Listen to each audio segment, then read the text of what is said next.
اگر آپ کو بھی لگتا ہے کہ آپ کے اچھے کاموں پر آپ کی حوصلہ افزائی نہیں ہوئی، آپ کو اپریشیٹ نہیں کیا گیا، آپ کے جذبوں کو، آپ کے خوابوں کو ملیا میٹ کرنے کی کوشش کی گئی اور ظلم و ستم کی آندھیاں آپ پر توڑی گئیں، تو یہ کتاب آپ کے لیے ہو سکتی ہے۔ ایک شخص جس کا نام ڈیوڈ گوگنز ہے، اس کے ساتھ بھی آپ سا یا آپ سے بھی زیادہ کچھ برا ہوا، لیکن اس نے کس طرح سے اپنے آپ کو منوایا اور اس کے بعد ایک کتاب دنیا کو دے گیا جس کا نام ہے کانٹ ہرٹ می۔ اس کا اردو میں ترجمہ ہوا ناقابل تسخیر انسان۔ میں نے ویڈیوز میں اس کو ایک دو دفعہ سنا، مجھے اس کے پڑھنے کا اشتیاق ہوا۔ اردو بازار سے تقریباً 500 روپے کی میں نے یہ کتاب حاصل کی۔ کچھ کتاب کو میں نے پڑھا، میں نے کہا میں آپ کے ساتھ اس کتاب کے بارے میں کچھ اپنی نالج شیئر کروں، اس کا ریویو دوں، اس کے ٹاپکس کیا ہیں، اس کا ترجمہ کرنے والے کون ہیں، اور یہ کتاب اوورال کن لوگوں کو پڑھنی چاہیے۔ تو اگر آپ بھی اس کتاب میں انٹرسٹڈ ہیں تو چند منٹ دے کر آپ یہ فیصلہ کر سکتے ہیں کہ آپ نے اس کتاب کو خریدنا ہے، پڑھنا ہے، یا جسٹ آپ نے اس کی سمری اور ریویو دے کے ہی اپنا گزارا کرنا ہے۔ تو آئیے چلتے ہیں اس کتاب کے ریویو اور انٹرو کی طرف۔ جی، یہ ہے ناقابل تسخیر انسان۔ اس کا آپ ریویو سمجھ لیں، آپ اس کی بائنڈنگ دیکھ لیں، آپ اس کو جس انداز سے بھی دیکھنا چاہیں دیکھیں۔ اس کے اندر 2 کاغذ ہیں، ایک تو اوپر اس کے کور ہے اور اس کے اندر ایک گتے کی بائنڈنگ ہوئی ہے۔ تو یہ اچھا ہوتا ہے، یہ اگر پھٹ بھی جائے تو نیچے پھر بھی اس کا سیم کور جو ہے وہ باقی رہتا ہے۔ تو برل کانٹ ہرٹ می، درد تمہارا دشمن نہیں بلکہ سب سے بڑا ہتھیار اور استاد ہے۔ اس کے جو مترجم ہیں وہ ابن محمد یار ہیں۔ اس کا جو سلوگن کہہ لیں یا سب سے بڑی بات اس کی ہے کہ اس انسان کی داستان جس نے اپنی حدود کو ماننے سے انکار کر دیا اور انہیں توڑ کر ناقابل تسخیر انسان بن گیا۔ میں تھکن کو نہیں مانتا، بڑا پیارا جملہ یہ لگا، میں تھکن کو نہیں مانتا کیونکہ میرا خواب نیند سے بڑا ہے۔ یہ کتاب علم و عرفان پبلشرز کی طرف سے شائع ہوئی ہے۔ میں نے ان کے مترجم کا بھی آپ کو بتا دیا۔ اس میں ایک جو بات مجھے بہت اچھی لگی وہ ہے جو چیز تمہیں مار نہیں سکتی تو وہ چیز تمہیں توڑ بھی نہیں سکتی۔ ایک واقعہ تھا کہ ایک بندہ کافی بلندی سے نیچے گرتا ہے لیکن وہ ٹوٹ تو جاتا ہے مگر مرتا نہیں۔ 18 ماہ بعد وہ دوبارہ اپنی اس کمپین کو جوائن کر لیتا ہے جس کے بظاہر وہ قابل تھا نہیں۔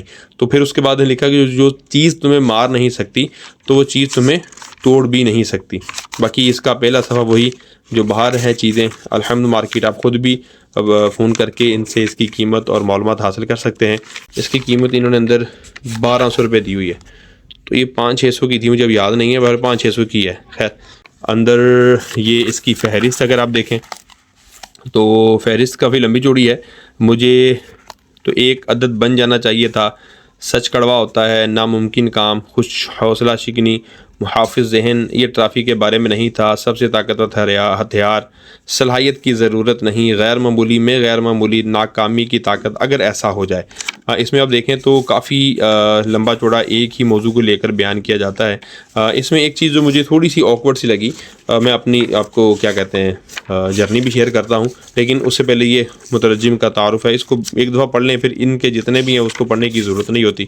ان کی باقاعدہ پھر حرف اول ہے کہ یہ کروڑوں لوگ دنیا میں آتے ہیں چلے جاتے ہیں مگر بہت کم لوگ وہ ہوتے ہیں جو اپنے ذہن کے اندر موجود رکاوٹوں کو سمجھنے سے انکار کرتے ہیں۔ شروع اس کا بیانیہ ہے یا سمجھے کہ تعریفی کلمات ہے اس کتاب کے، یا مترجم نے اپنے حساب سے جو اس کے لکھا وہ ہے، تو یہاں سے اس بندے کی کہانی شروع ہوتی ہے۔ اچھا، میں جو کہتا تھا وہ یہ ہے کہ دیکھیں اب یہ ایک ٹائٹل نظر آئے گا، اس کے بعد اس کتاب میں کوئی ٹائٹل نہیں ہے، تو یہ تھوڑا سا بور مجھے ایسا لگا۔ میں اس کتاب کو پڑھنے سے تھوڑا بور بھی ہوا کیونکہ اس کتاب کو پڑھتے پڑھتے جب کوئی ٹائٹل نہیں آتا نا تو ایسا لگتا ہے کہ آپ ایک لمبے سفر میں ہے جہاں کوئی بریک نہیں ہے۔ تو یہ بھی ایک سائیکی ہے، بہت ساری کتابوں میں ہوتا ہے ٹائٹل کے ساتھ، لیکن یہ بس ایک دفعہ ٹائٹل دیا اور اس کے بعد جناب یہ چل پھر چلتا رہتا ہے، اور جب کافی لمبا ہوا تھا تو میں نے دیکھا کہ میں اس کتاب سے تھوڑا بور بھی ہوا ہوں، جس کی وجہ سے تھوڑی آزمائش بھی ہوئی ہے۔ اچھا، اب اس کتاب کو کون پڑھ سکتا ہے اور کس کو پڑھنا چاہیے؟ یہ اس بندے کو پڑھنا چاہیے جو اپنی تکلیفوں، اپنے دکھوں، اپنے دردوں کی وجہ سے پریشان ہے۔ اس کتاب میں ایک آدمی جو کہ ڈیوڈ گوگنز ہے، اس نے اپنی زندگی کے بارے میں بتایا ہے کہ بچپن میں میرے پہ کیا ظلم ہوئے، میں بڑا ہوا تو میرے پہ کیا ظلم ہوئے، اور اس کے بعد اس نے ایک آرمی کو جوائن کیا، اس کے بعد پھر اس نے کیا کیا، مجھے اچھی باتیں لگی، میں نے لکھی بھی اس میں۔ تو کرتے کرتے خیر اس نے اس ایک ہی بندے کے گرد جو ہے وہ کہانی گھومتی ہے۔ تو اگر تو آپ کو کسی بایوگرافی پڑھنے کا شوق ہے تو یہ ان کے لیے کتاب بڑی اچھی ہے۔ اس کتاب میں تھوڑا سا مطمئن نہیں ہوں کہ اس کتاب میں ایک ہی بندے کی کہانی ہے، تو وہ مجھے سمجھ ہی نہیں آئی۔ جو چیزیں مجھے اچھی لگی میں نے اس کو انڈر لائن کر دیا یا چکا دیا۔ وہ سمجھ نہیں آئی کہ ہر ٹاپک پھر دوبارہ سے سٹارٹ ہو جاتا ہے. یعنی اب یہ ہوا تو اب چاہیے تھا کہ اگلی کہانی میں کچھ اور ہوتا, اگلی کہانی میں کچھ اور ہوتا. اب اس کہانی میں اس پہ جو ظلم ہوئے وہ لکھے, اب اس میں کیسے کامیابی حاصل کی, اگلی پھر اس کی وہ پرانی کہانی شروع ہوئی, پھر اس نے اینڈ تک پہنچایا, اگلے پھر کہانی شروع ہوگی, پھر اگلا پہنچایا. تو سچی بات بتاؤں, میں اس کتاب کو پڑھ کے بور تو ہوا ہوں, کیونکہ میں آپ کے ساتھ ریویو دے رہا ہوں اور اپنی رائے آپ کے ساتھ کر رہا ہوں. میں اس کو 10 میں سے 4 نمبر دوں گا, کیونکہ اگر آپ صرف اس بات کو سمجھ جائیں یا اس بات کو سمجھ جائیں تو آپ کو کتاب کا مقصد سمجھ آ گیا. مقصد یہ ہے کہ یہ کتاب اس بات پر بندے کو راغب کرتی ہے کہ آپ کی تکلیف جتنی بڑی مرضی ہو وہ انسان سے بڑی نہیں ہوتی. اگر آپ اپنی تکلیف کو چھوٹا سمجھتے تو آپ بڑے ہو جائیں گے, اور اگر آپ اپنے درد کو, دکھ کو, تکلیف کو بڑا سمجھتے تو آپ چھوٹے ہو جائیں گے. تو اپنی ہمت کو, حوصلے کو آپ نے بڑھانا ہے, سو دیٹ کہ آپ کی زندگی میں جو چیلنجز ہیں ان کو آپ اوور کم کر سکیں. باقی اس کتاب کو مجھے تو کوئی اور فلسفہ یا اور کوئی سبق نہیں لگا. تو بہرحال اگر آپ کو یہ کتاب اچھی لگتی ہے اور آپ پڑھنے کے شوقین ہیں تو پڑھ لینا چاہیے. علم میں اضافہ ہوگا, آپ کی موٹیویشن میں اضافہ ہوگا. اس کے پیچھے مجھے کچھ کتابیں بہت پیاری لگیں جو کہ میں نے فیوچر میں اپنے لیے سلیکٹ کی ہیں, جیسے اپنی صلاحیتوں کو پہچانیں, خود کو کامیاب کریں, مثبت ذہنی رویہ, یہ بڑی مجھے اچھی کتاب لگی.